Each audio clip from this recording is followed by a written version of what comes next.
Hey, welcome back. So, in this section, we're going to kind of build on ideas and strategies for unlearning. Ideally, working towards a shift in perspective, and that shift is primarily having compassion for self. My experience is that those of us who have great empathy for others tend to lack compassion for ourselves. And I typically see a huge contrast between how we judge others and how we judge ourselves, how we relate to others, the advice or guidance that we might offer them, and how we, by contrast, tend to be very, very self critical. So I think the most basic and simple way to do this is when a person tells me about their harsh judgment of self, things about themselves they don't like, things about themselves that they find unacceptable, or reasons why they're not good enough, I will simply ask them, how would you see this if it was a friend? How would you see this if it was someone that you really care about in your shoes? And that's what most readily evokes a kind of shift in perspective where we see things a little bit differently. So when people tell me, for example, that they're too sensitive, they're too emotional, I'll ask them, have you ever faulted someone else for that? Quite often, folks tell me that they are too needy. And I will say to them, having a lot of needs doesn't make you a needy person. Have you ever faulted someone else for that? And so, what I will ask them to embrace, it's a little bit corny, I guess, but I call it using the golden rule in reverse. The golden rule dictates that we ought to treat others the way we wish to be treated. Doing that in reverse means, can you treat yourself the way that you treat other people? Because my guess is you're an empathetic person, you are reasonably kind to others, but by contrast, you are not that to yourself. So, can you gradually maintain some mindfulness and catch yourself when you're beating yourself up, catch yourself when you're being perfectionistic or overly critical of self, and then just stop and think to yourself, how would I see this if it were someone else's life? Would I fault them for this? What kind of guidance would I give them? And then, whatever that advice is, you get to apply that to yourself. It will feel uncomfortable, it will not feel natural at all, but if it is something that you are reasonably confident would be a kind or loving way to treat another person, then again, this is why I like simplicity. If you know how to do something for someone else, then you know how to do it for you. It works exactly the same way. It just takes a lot of patience and tolerance. Patience is something that I see as an expression of caring and kindness for others, and that's why it's so hard for us. Too many of us didn't learn to be kind to ourselves, and so we learned instead to embrace how we were treated. If we were met with lots of criticism, we became people who were very self critical. I think a huge piece of this is changing how we respond to fear. I think honestly, how a person deals with fear determines the lion's share of what's possible in their lives. And this is yet another piece that is developmentally important.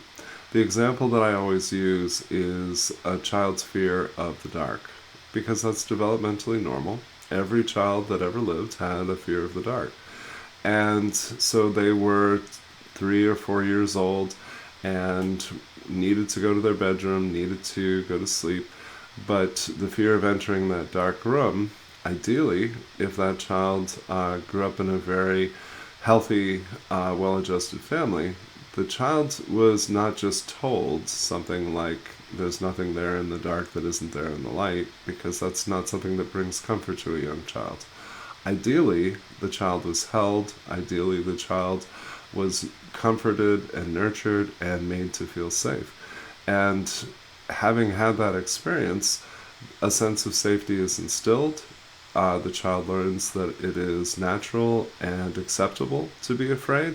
The child learns to seek comfort and reassurance from others. The child learns to reassure and comfort herself. And these are very foundational, very vital lessons, but if we did not learn them, and here we are much later in life trying to get those needs met, This is going to take a lot of practice. This is going to take a lot of repetition to develop new habits. And when we look at the ways in which we deal with fear, we readily see patterns or habits that are unhealthy. So for a lot of us, being avoidant of things that scare us is kind of our go-to. Others of us white knuckle our way through.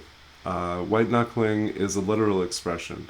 A person who is afraid may clench their fist to the point that their knuckles turn white, and what they're doing is forcing themselves to face the things that they're afraid of.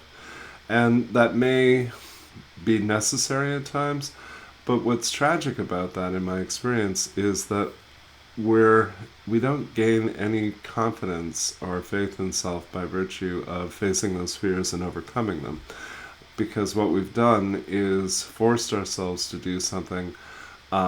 We may experience a fleeting moment of relief when it's over, but we tend not to assimilate those experiences because they're unpleasant. We tend to simply push it aside and move forward, maybe to the next challenge or to facing the next fear.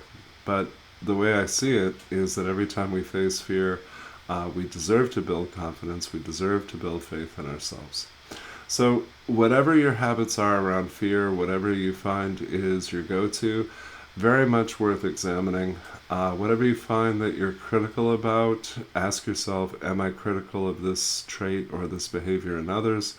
And what we're really doing is looking for ways for you to be more fair to yourself, to judge yourself and relate to yourself in the same manner that you do for others. You don't have to change how you feel in order to change how you act.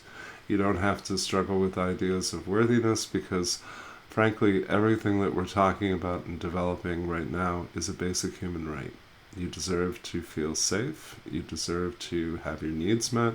You deserve to relate to yourself in a way that promotes growth and healing. So please take maybe just a few minutes, write down a few thoughts about how you deal with fear, about how you tend to be self-critical of things that you're not critical of others for, and let's find some opportunities to apply the golden rule in reverse.